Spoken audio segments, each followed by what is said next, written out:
So we have been talking about the store of the future, and we are actually here to discover or understand what that really is. So the next topic is about the tech tide, riding the wave of innovation to build the store of future. And our speaker is Mr. Aniruddha Deswandikar, Country Director, Cloud Solution Architecture Team, Data and Artificial Intelligence, Customer Success Unit from Microsoft. So Aniruddha, stage is all yours. Good afternoon. I think in the interest of time, I'm going to just skip my introduction. You can probably look me up on LinkedIn. The idea is to talk about the store of the future. I'm sure all of you have sat through a lot of sessions here which have already talked about what I'm also going to talk about. But I thought I'll just lay out my understanding and my experience of, with customers and the kind of challenges we are facing and what's really practical and what's not and things like that. So if you really look at the, from a state of business perspective, it basically looks something like this, where some 7,000 odd stores got closed in US. But at the same time, now we are seeing a whole wave of born in the cloud companies that are coming up, like ASOS and Myntra and others. But we are also seeing a wave of those online companies also opening up brick and mortar stores and things like that. So if if you look at it, it's basically, there are certain aspects of brick and mortar that you cannot take away, right? I mean, there is a social element to shopping. There's a reason why malls on the weekends are full of people. There is a reason why people go to the malls and not maybe a lot of things you can actually probably buy in some shops nearby, but you will still prefer going to the mall because there's some reason for that, right? And so there is a reason for why, and there's enough research done to figure out that there is still a lot of importance of brick and mortar, and it's not basically it's not going away.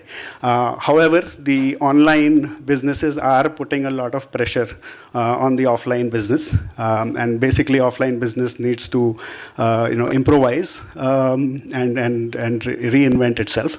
At the same time, the offline businesses also need to leverage the online and see what can be done together. So if you look at the characteristics of what a store of the future should look like. So there are a few things, and I'll just lay them out here, just to save time on the animation. So experiential, basically, obviously, anybody going to the store would want an experience. And the fact that you're sitting in traffic for hours to get to a mall, there's a reason for that. You need, because again, and as I said, all the products available in the mall are probably available elsewhere, but you still want to go to the mall because the mall gives you an experience, right? I mean, there are activities going on, there's music playing. There is research actually done where it says that any shop that plays music, there's a 60% chance of people buying in that store than any other store that doesn't play music, right? So those kind of small experiences is what people are looking for. Second is frictionless. Again, exactly what BluePay is talking about.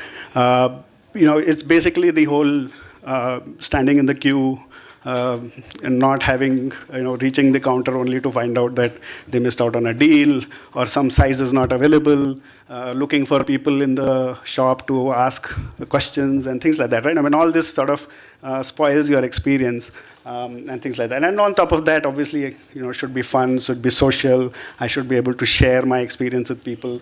And it should be inspiring, right? I mean, when you go to the shop, it should inspire you to buy something or inspire you to, indulge in some shopping. The threats in general are three, really. It's basically the changing consumer expectations from the shops, given the fact that online is so convenient and given the fact that online is giving such a personal experience and things like that. That's the same kind of experience people are expecting in shops. And so that's why the expectations are changing. There's obviously growth of e-commerce, so that's already putting a lot of pressure on the shops. And there's a slight decrease in impulsive purchasing. There was a era where people were just sort of going out and spending a lot of money, but now it's sort of people research, people find out, people think whether I really need it or not. The complexity from a perspective of implementing a store of the future, again, the fact that there are consumers, all consumers are different. Every person is different in their buying nature. The way people work, some people are pure online, some people are, they love to go to shops, some people don't. A lot of different, types of consumers. Same with products. There are different manufacturing cycles for products. So availability of these products in stores and the way the supply chain works and things like that. It's also complex, right? So any store has all these complexities sort of multiplied and applied to the store, right? So you really have to think, if you're doing a store of the future, one formula is not going to fit everybody. So you really have to think about your consumer, your product, your supply chain. And then on top of that, the reason why I made the last point yellow is the fact, like India has its own problems, right? So it's not like, every country will have some cultural and regional issues that you'll need to tackle. Interestingly, there are these robots available now, that can stand and talk and things like that. And so we had one situation where in a bank we put one of those robots. Banks are so crowded. There are kids playing. Somebody pushed that robot, fell off, broke. Right? I mean, these kind of things. Obviously, you have to take into consideration before implementing something like that. So the solution areas in general. What kind of solutions are we looking at here while building a store of the future? So one is the most important thing, and I think the first thing every store should think about is the check-in, right? And as Pawan was mentioning, the fact that e-commerce gives you that advantage. Though I personally feel that e-commerce sites are also not there yet. So many times I go online and the recommendations are completely out of whack for me. In fact, even some of the leading e-commerce sites always land up giving me. So I bought a laptop recently on one of these sites. I go back in and I again see a recommendation for laptops. Now the fact that I have just bought one, why would I buy another one?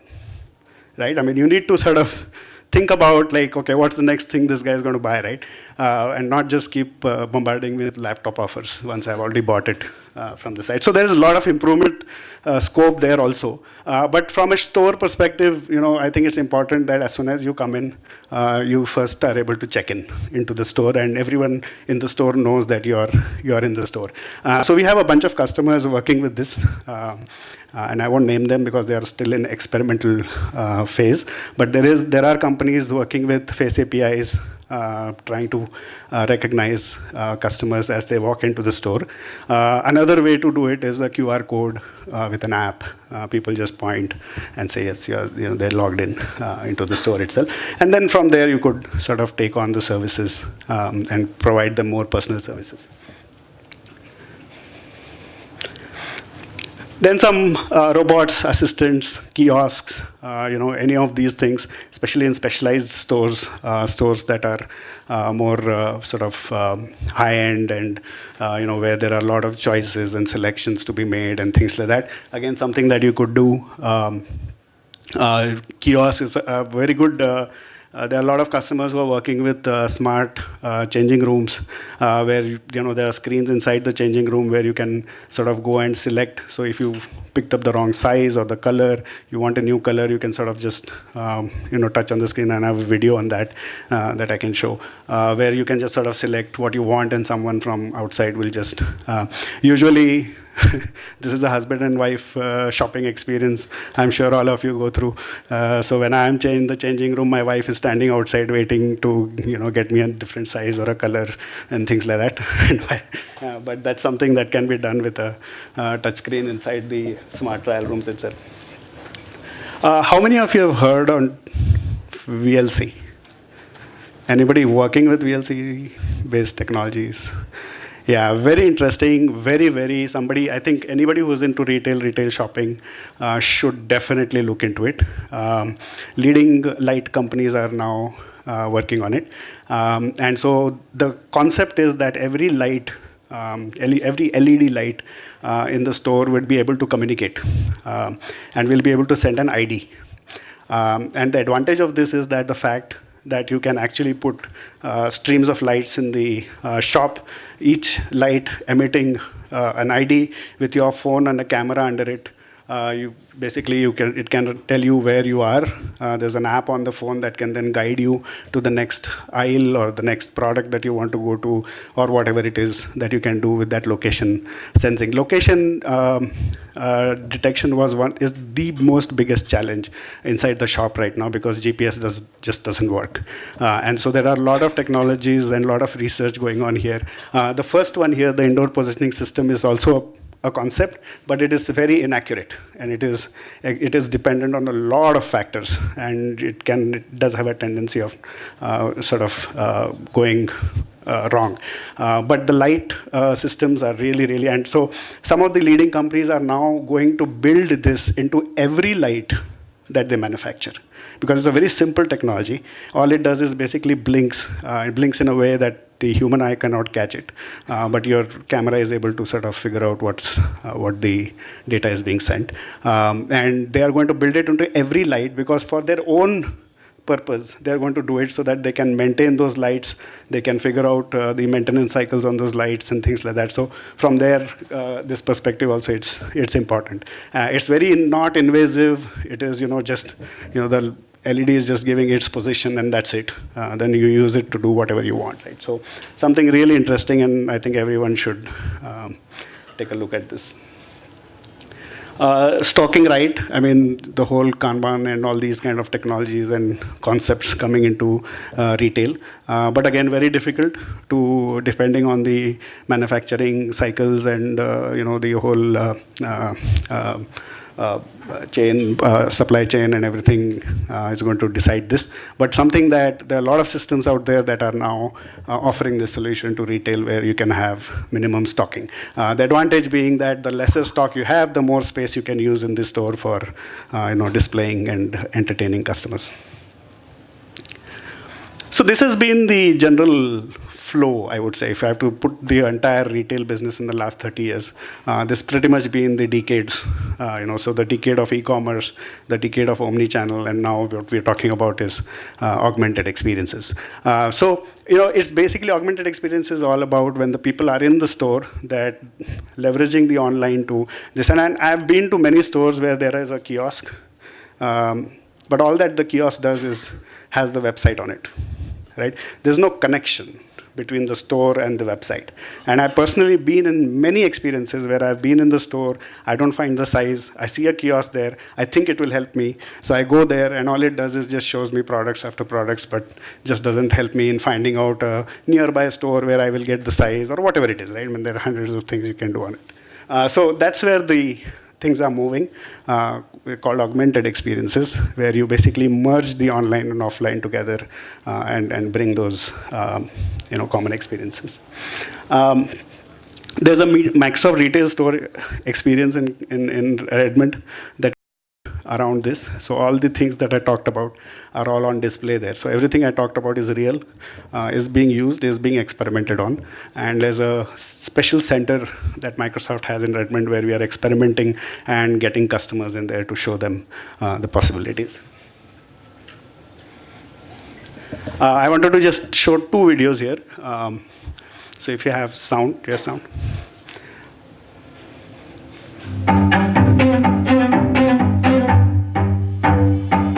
I had a retailer tell me, gosh, we're solving problems we didn't even know we had. We want to help our customers succeed in that online world, but at the same time, we truly need to help them succeed in the brick and mortar experience too. Make the store experience more fun to shop, more informative, and more of a joy. Now, retail's becoming really intelligent. We call it intelligent retail. Anything from shelf edge displays to location-based lighting to robots to virtual reality. We're just really hyped about the booth this year. Edge for enhanced display for grocery environments. It's a high-resolution digital display that first and foremost shows tags in a bright, engaging manner. The shoppers love how bright it is and easy to read. We have a robot here that goes fully autonomously around stores, and we take images of the shelves, and then we process those images using computer vision, artificial intelligence, machine learning, and then we send back the results to the retailers. Here at the show, we're showing shopping, a virtual 3D shopping. Imagine having a virtual catalog. Instead of getting a piece of paper or looking at stuff on the shelf, you put a VR headset on and you're immersed in a situation that showcases the fashion in the context that it was designed for. It's helping retailers connect better with their customers. In a lot of respects, it's all about the mobile device, connecting with the customer through their mobile device, not just when they're out and about, but also when they're in my store. A consumer mobile application that we call Xenia Guest allows the guest to explore the store and its products. These are real solutions. All of these solutions are available today. We have customers rolling these out, and hopefully you'll see the benefit of them real soon in retail stores.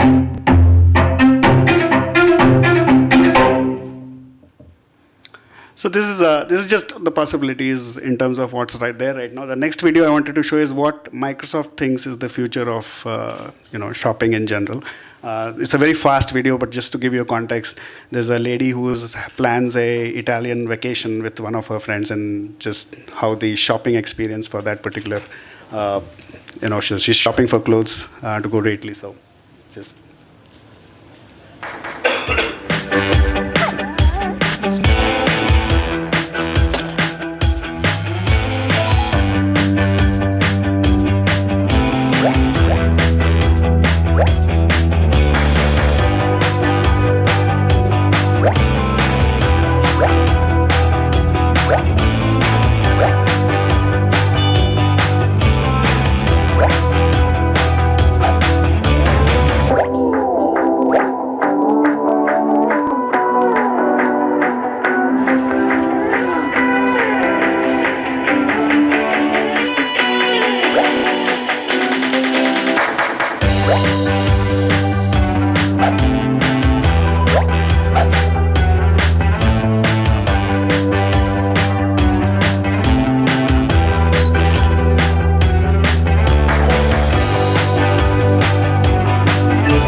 So everything you saw in that video is possible. I mean, there's nothing there that was sci-fi or anything of that sort. It's just a matter of connecting the dots and making sure that the experience is very seamless for the customers. And so it's happening. It's not. So I just wanted to spend two more slides on how to get there. I really divide this into two things, really, from a technology perspective.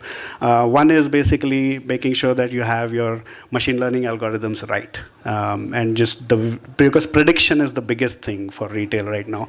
The only way you can provide that experience to customers is to be able to predict your stock, predict your customers' behavior, predict when they're walking in, how they're shopping, and things like that. And that would actually really put you on the on the edge of from your competition perspective. And so while traditional regular analytics and all is a thing of the past, this is just a model that I put out there called what we call as dynamic modeling.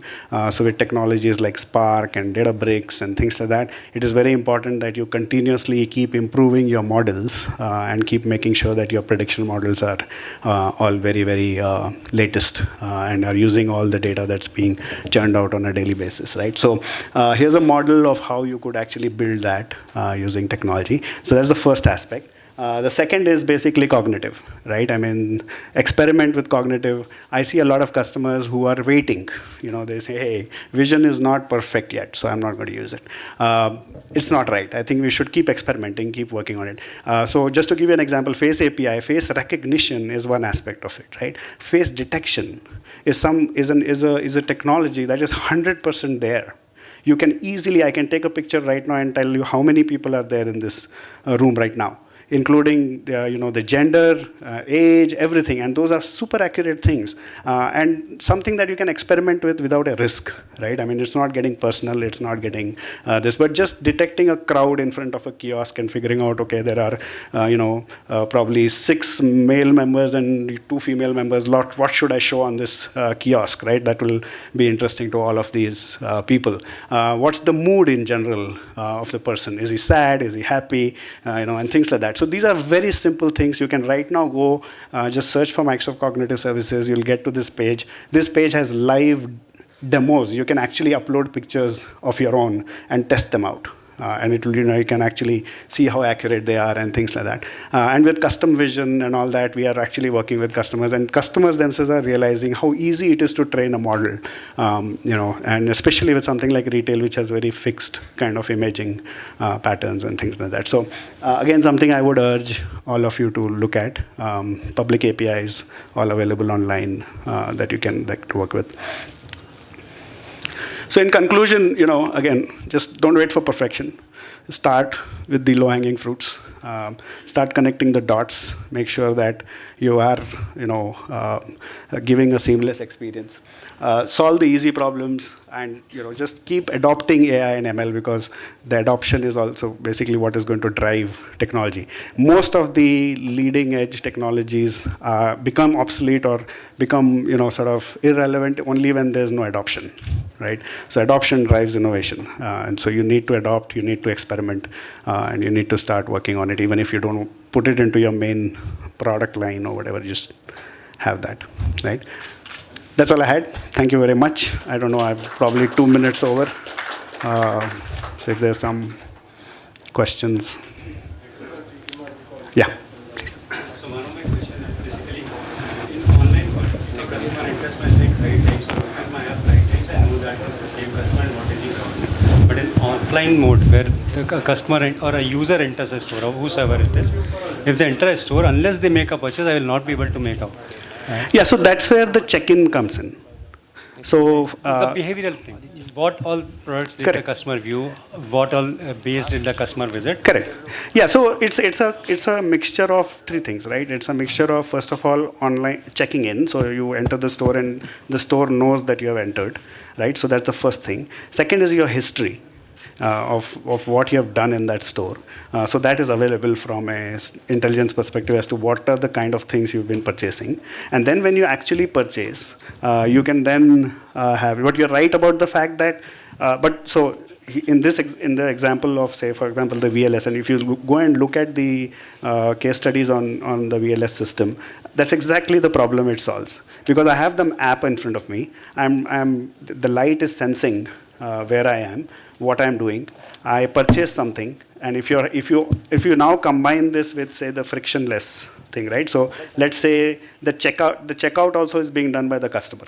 So there are a couple of stores that are giving scan this apps on the app itself, right? So you scan, you purchase. As soon as you purchase, there's something up there that's detecting you are in this aisle, and can immediately give you an offer on your phone saying you just purchased this. You might want to take something else and things like that. So it's a connection of systems. It's the history, the check-in, and the amount of ML and AI that you put into it. It's a combination of all that, right? No, the light is, so that's the real good part about this light technology. The light does nothing else but relay an ID. So if this is the light and I am standing under it, all that the light does is relay an ID to the phone. So the phone knows that there is this ID is what I am at. Now if I take this room and map it, right, and I say that this light means the podium. So the app now knows I am standing at the podium. The light doesn't know, but the app, the combination of the ID knows that I'm standing at the podium. So again, go and look at this. I didn't have the time to play the videos here, but if you go and look at the video, so for example, grocery shopping, right? Ideal case for location-based thing. I have a list. I want to run out of the grocery shop, do my shopping, and get out quickly, right? So if I'm in an aisle, I've just picked up milk, but the next item on my list is, say, whatever, cheese or whatever, right? It will actually tell me I'm standing at the milk, walk 10 steps, and you'll find cheese. And then your next, this is, around the aisle on your next this. And while you're doing all this, you know the purchase line or the map you're traversing, and you can start giving offers on the phone as they are traveling through the store. Hey, while walking to the cheese, there is, this other product on your right which you can pick up at 20% discount or whatever, right? So those kind of things. Yeah, location is the biggest challenge inside. So that's what the VL is solving. Take the other question. Sure, yeah. Okay, thank you, Aniruddha. Before you leave, I would like to, on behalf of NASSCOM, I would like to give you a congratulations.